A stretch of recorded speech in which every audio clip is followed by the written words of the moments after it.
Hello everyone and welcome to Game 2 in this best of 3 series being played between Liquid TLO, he is the blue Zerg down here in the bottom right corner of Antigua Shipyard, and FXO's Choya, he is the red Protoss up here in the top left. Game 2 in a best of 3 series once again being played for the IPL4 online qualifier number 2. This is the last chance either of these players has to go to the IPL4 live event in Las Vegas. So Choya already up 1-0. Really all he has to do is seal the deal here. It's going to be on TLO to try and keep this series going. He's going to have to win 2 straight to move on into the round of 64. And there are just some incredible players in this online qualifier number 2. TLO and Choya meeting in the first round is a bit ridiculous, but that's what happens, man, for these IPL4 qualifiers. You have the best in the world signing up for a chance at that free trip, that free flight and hotel stay for IPL4. These guys are playing for a huge prize, and they know it. TLO is going to have to fight tooth and nail to come back in this series. The first game, a little bit odd. Choya did end up changing his strategy. He went Forge first, and it actually ended up saving him as he did get that cannon down in his main and those cannons down at TLO's natural. TLO did 7 pool. He was trying to be aggressive and realized that Choya's cannon placements meant he was not going to be able to do very much economic damage at all, so TLO had to be a little bit adaptive. He ended up building a natural hatchery, and Choya already had 3 cannons there. A little bit of bad luck, but it looks like TLO is going to change his play a little bit.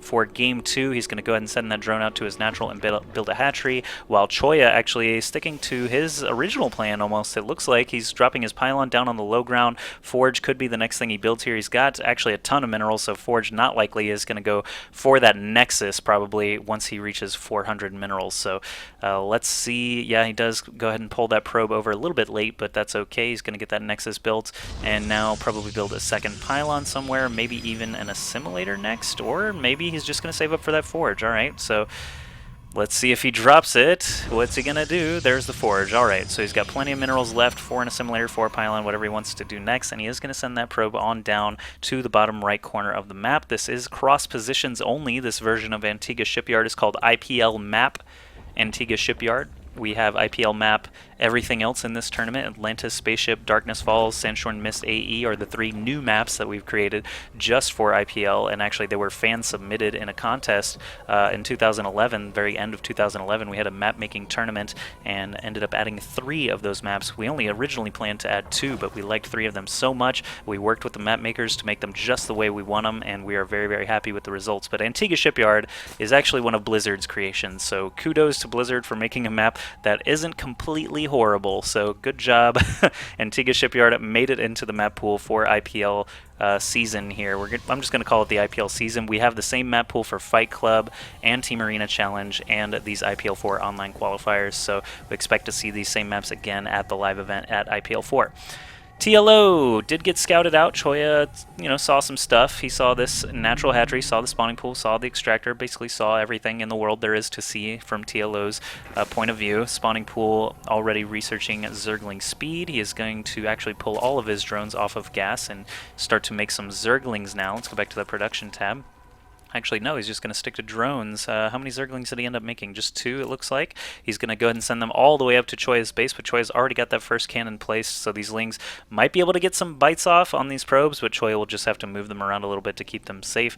TLO actually got an Overlord over here as well, so he can keep an eye on these guys mining all game long. Cybernetics core going up way faster than it did last game. Actually, I don't even know if a Cybernetics core even finished last game. TLO going for a quick 3rd hatchery, 2nd expansion already at the 5.5-minute mark. A bit bold indeed, but he is going to be able to pass Choya in that worker count as a result of that. So Choya looks like his gas income is just blowing TLOs out of the water right now. Tons and tons of gas income. Wondering what Choya is going to move into next. He's already got a sentry coming out of this first gateway. Now that the Cybernetics core is done, it's researching that warp gate technology. He's going to be able to build more gateways and just start spamming warp-ins all over the map eventually. We'll see what TLO is going to do to counteract that, and what build is he going to go. He's, playing Zerg. It's a very responsive race. He's going to have to scout quite a lot to figure out what Choya is up to, and then, make the appropriate buildings, make the appropriate units to try and counter that. So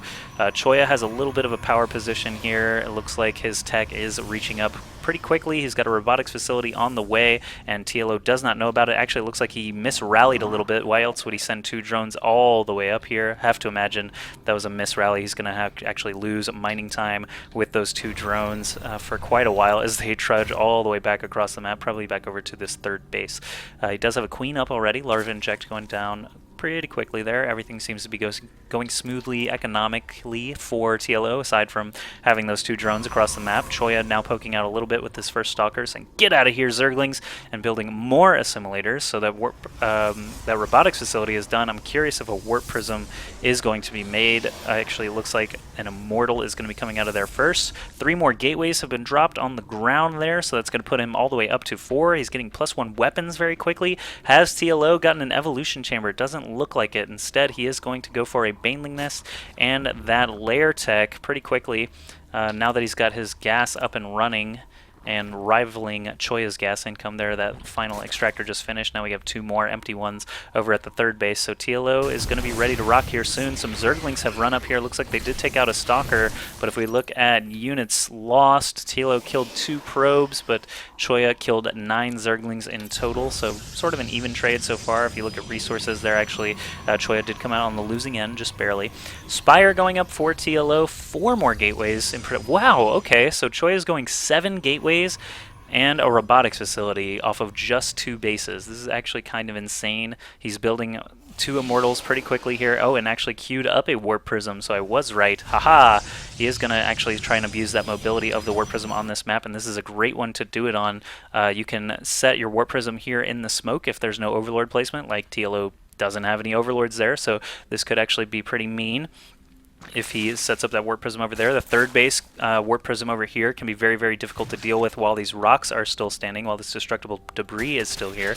TLO trying to take down the destructible debris of Choya, just in case Choya ever wants to try to expand over to his 3rd base. We got an Overseer just checking things out. I'm pretty sure this Changeling right here just saw that warp prism, so TLO should at least be ready for a warp prism on the map. He should, you know, try to deal with that as best as he can, but once the Spire is done, obviously Mutalisks will be in the air, and they can take out a warp prism pretty darn fast. So here we go. Choya still moving forward. He's got both Immortals tucked inside of this warp prism. They are pretty slow units. Warp prism pretty quick, so he's going to just leave the Immortals up inside the warp prism. Actually drops him on the low ground, which is kind of surprising. He's going to huddle over here. Choya flips the warp prism very quickly into warp-in mode, but he doesn't actually have... There's some warp-ins going on. A few Zealots and a Sentry popping in now. It looks like Choya had some good force fields there. TLO is slightly ahead in supply, but Choya has a really, really mean mixture here. And don't forget, he's got those +1 upgrades while TLO has 0-0. Oh, so many Banelings splashing into almost nothing there. That was a huge, huge swing of supply, actually. Looked so inconsequential, but those force fields were well-timed, and the Banelings ended up not doing a whole lot. Here we have a ton of Mutalisks actually flying in. Oh my goodness. And he is actually trying to take out all these Stalkers, but the Guardian Shields from those Sentries going to prevent so much damage that TLO is actually going to have to back off and lose his 3rd without taking out really anything there. It's 94 supplied against 110 now, and the Mutalisks are starting to drop to these +1 Stalkers. This Warp Prism still doing its job, allowing lots of Stalkers to be warped in during that entire encounter, and now the Warp Prism is moving up to the natural. Choya not going to go for the throat, doesn't want to lose this Warp Prism to the Mutalisk, so he's keeping it on the other side of the Stalkers. Good moves there. TLO has quite a lot of Mutalisks still standing, but they just cannot do the damage through that Guardian Shield. These +1 Stalkers and Sentries are just shredding them. The Sentries do eventually all go down, but more Stalkers are coming in every moment from that Warp Prism in that Warp-In mode, and TLO GG's. Choya is going to take the game and the series 2-0 and move on into the round of 64 for the IPL4 online qualifier number 2. Great games there from Choya. TLO looked a little bit lost. That was actually a very powerful build from Choya. I'm not sure what TLO could have done very much differently. Maybe tried to play off of 2 bases a little bit longer, but you never really want to be on the same number of bases as a Zerg with a Protoss or a Terran opponent, so I can't blame TLO for taking that quick 3rd. But man, what a series. Quick and dirty. Choya moves on 2-0.